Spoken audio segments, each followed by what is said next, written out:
กองประชุมปรึกษาลือเกี่ยวกับการแก้ไขมลพิษหมอกควันข้ามผ่านซ้ายแดนระหว่างกระทรวงเกษตรกรรมและสิ่งแวดล้อมของลาวและกระทรวงทรัพยากรธรรมชาติและสิ่งแวดล้อมของไทยเพื่อร่วมกันแก้ไขปัญหามลพิษหมอกควันข้ามซ้ายแดนโดยได้ปรึกษาลือและแลกเปลี่ยนร่วมกันในแต่ละหัวข้อเช่น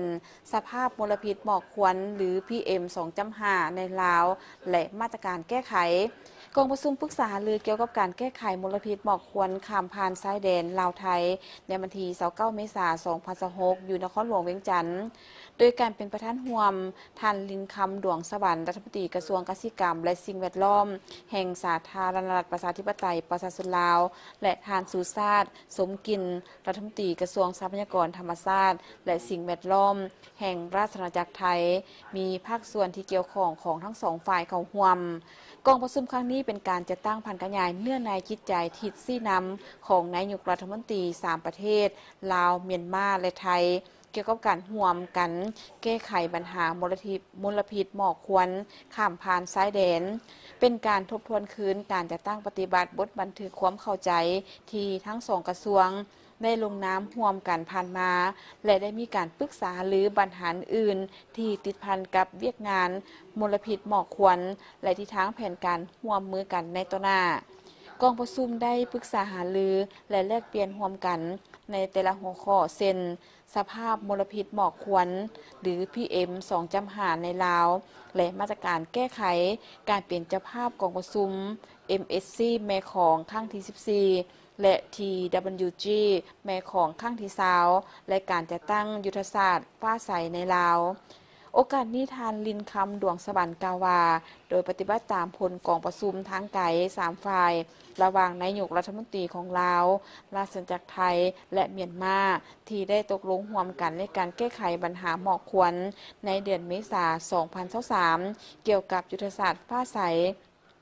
ภาคส่วนเกี่ยวข้องของ3ประเทศได้ร่วมกันห่างแผนดำเนินงานยุทธศาสตร์ฟ้าใสฮอดปี 2030ซึ่งได้มีการทำฮองและประกาศใช้อย่างเป็นทางการในวันที่29 ตุลา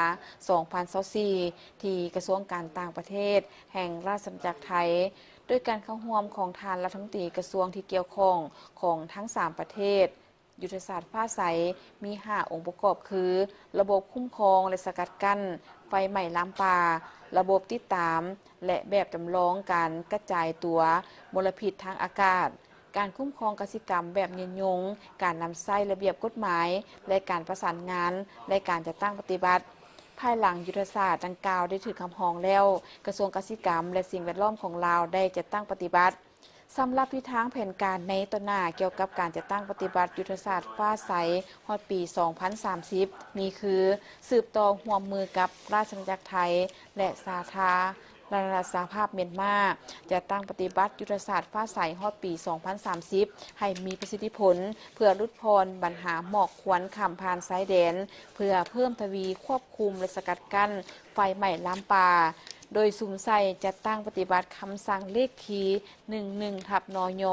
และนิติกรรมสืบต่อสุขยู่ส่งเสริมการผลิตกสิกรรมแบบยืนยงโดยลดพรการจูดพื้นที่เพื่อก้าเกี่ยมการผลิตกสิกรรมและขยายพื้นที่ตัวแบบเพื่อส่งเสริมกสิกรรมยืนยงให้หลายขึ้น